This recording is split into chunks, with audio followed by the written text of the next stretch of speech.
Da li ste nekad imali potrebu za brzinom?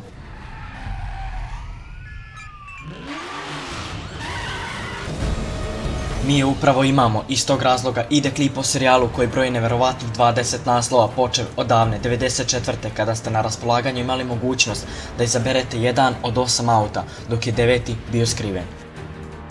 Za sljedeći deo se čekalo punih 3 godine, što je najduži razmak između dve Need for Speed igre, ali se donekle to čekanje i isplatilo, jer se video znatni grafički napredak u odnosu na njegovog prethodnika.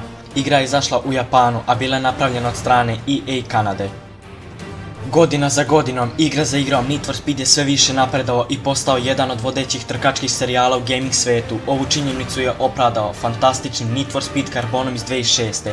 koji je oduševio mnoge i stavio do znanja da je Need for Speed vodeća sila trkačke gaming industrije.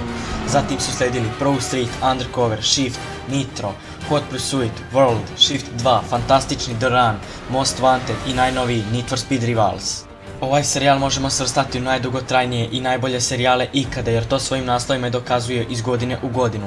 A da li će neki drugi serijal uspjeti srušiti Need for Speed sa trona, to ostaje da vidimo. A sada možemo konstatovati samo jednu činjenicu, a to je ta da je Need for Speed jedan od najboljih serijala u gaming industriji ikada. I vi naravno sa nekom od igara ovog serijala uživajte do sljedećeg klipa.